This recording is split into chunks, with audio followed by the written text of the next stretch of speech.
So, good afternoon, students. Today is holiday. I plan to handle class, but it is not possible. Anyway, I am sending the video. You please go through. It is one of the new chapter, and all factors already we have seen. So, model number 5, we have to enter with just introduction. Distribution systems. What are the importance of distribution system? Which circuit you are calling the distribution system? We have to study, and what are the parameters are considered to be in design. It is already well known fact that electrical power plants are installed where the energy resources are available. It may be hydro, it may be coal, it may be nuclear, or it may be renewable energy sources. These power plants are situated where the energy resources are available. So, the electrical power is generated at generating station, and it is conveyed to consumers through a electrical network. Such a electrical network is known as transmission and distribution system. It is a part of power system. It is a part of power system because power system mainly includes generation, transmission, and the distribution of electrical power up to the consumer's point. Hence, we can say these distribution systems are part of power systems. So, in general, the distribution system is used to distribute the electrical power to the consumer's use or utilization. The transmission and distribution systems may be considered as circulatory systems. These depends upon one upon the other. So, the transmission and distribution systems are similar to man's circulatory system. The transmission system may be compared with arteries in the human body and distribution system with capillaries.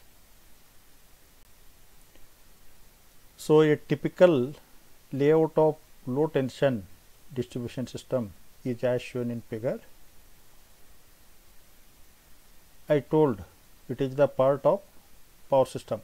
The distribution electrical network is used to distribute the electrical power from substation to consumer's point of view. It is known as distribution system or distribution electrical network, which is the part of power system. So, what are its components? Or it mainly consists substation, feeders, and distributors.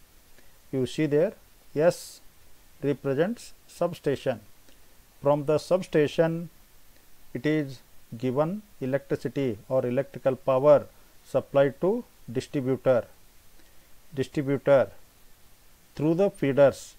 Capital F represents feeders. One substation may distribute the electricity to the different distributor through the feeders as shown in figure. Now, the feeders are conductors. We can discuss in next line. The main components of the distribution system: feeder, distributor, and service mains. The feeder is a conductor. The feeder is a conductor which connects between the substation and to the distributor as shown in figure. And there are no tappings. Are provided. Hence, current through the feeder along its length, current remains constant. If the tappings are exhibited, if the tappings are not provided, hence current flowing through the conductor remains same. Hence, this point, the current carrying capacity of the feeder is mainly considered in design of feeders. Remember, no tappings are provided. Current rating capacity is very important. Feeder is a conductor. Next, distributor. Distributor, it is also conductor. A distributor is also conductor in which the number of tappings are provided through the entire length of the distributor. Here the voltage goes on changing.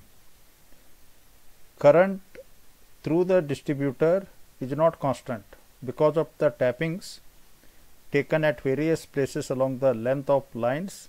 While designing the distributor, a voltage drop along its length is main consideration because number of tappings are provided.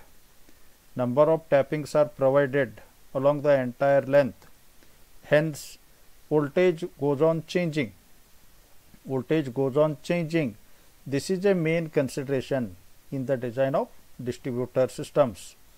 The voltage variation may be considered plus or minus 6% of the rated consumer's terminal voltage.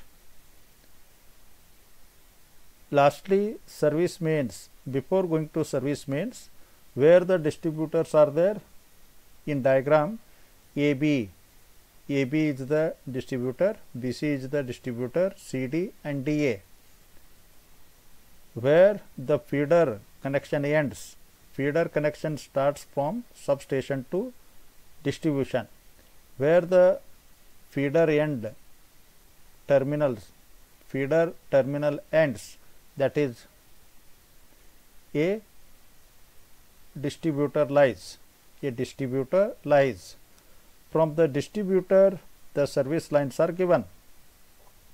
The service lines are conductors, again those electrical wires or with a small cables which connects the distributor to consumer terminals.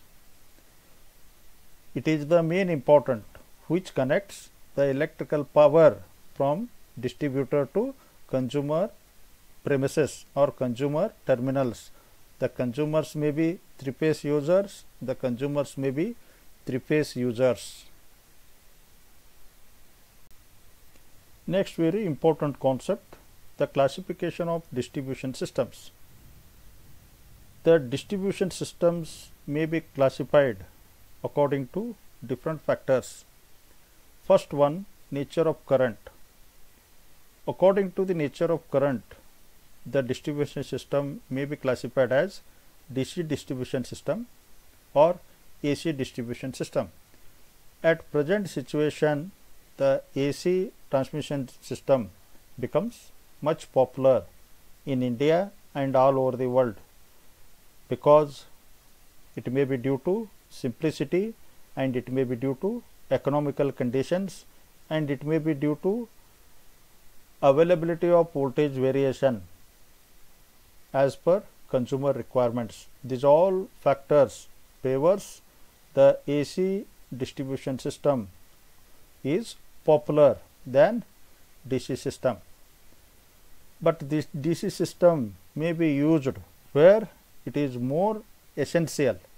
In that condition, the cost becomes secondary. We can use DC transmission system also.